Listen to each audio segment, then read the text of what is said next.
Problems are not problems. They're subconscious patterns that need to be adjusted.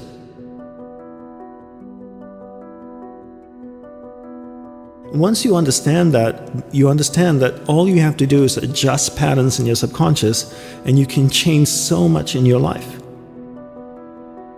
Because so much of the patterns in there were either placed in there by you or your surroundings, your family, your school, what you watch on TV, what you listen to, your environment, programmed to subconscious. So if you can adjust those patterns to what you want, you solve the problem.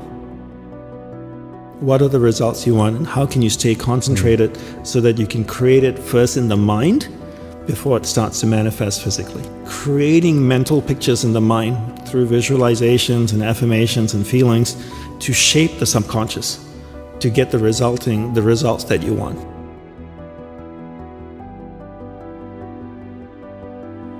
You have to learn how the mind works, and once you learn how the mind works, you can learn to harness it and you can learn to focus it.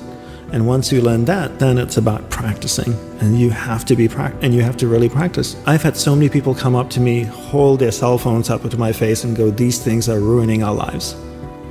And I go, no, these things are not ruining our life. This is a beautiful piece of technology.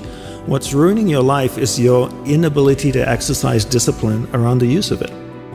There are two things we need to understand. There's the mind and there's awareness. And you're not the mind, rather you're pure awareness moving through different areas of the mind. So your mind doesn't move, rather your awareness is moving through the mind. So I define concentration as my ability to keep my awareness on one thing for an extended period of time, until I can consciously choose to move it to another thing. Every time it drifts away, I bring it back. It drifts away, I bring it back, and I train myself. First, you understand how it works. Then you learn how to practice it, and then you just repeat that mindlessly till it becomes numb.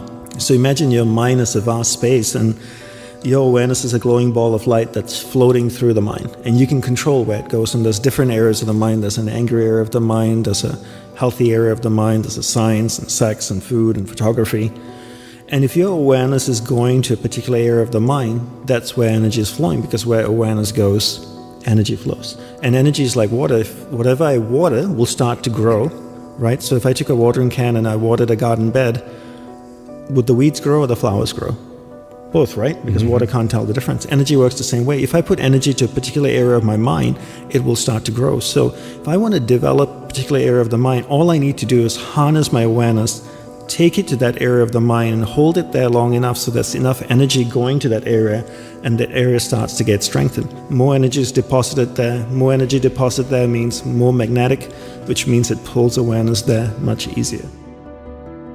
Knowing is taking information, absorbing information either through listening to it or reading about it, having it registered in your subconscious, and then when it sits in the subconscious, it's sitting there with other information. The subconscious is basically a storehouse of information. It's your hard drive. And then your intellect then processes all that knowing, that information, and then spits it out in different ways depending on who you're trying to entertain at the party. That's knowing. Wisdom is knowledge coming in, and then that knowledge being applied in a timely way. And my guru defined wisdom as the timely application of knowledge. In monk school, it's all about rituals, right? It's all about rituals. From the moment we wake up till the moment we go to sleep, it's ritual. And you can tell in a very traditional monastery like the one I went to, from what the monk is doing, what time of the day it is.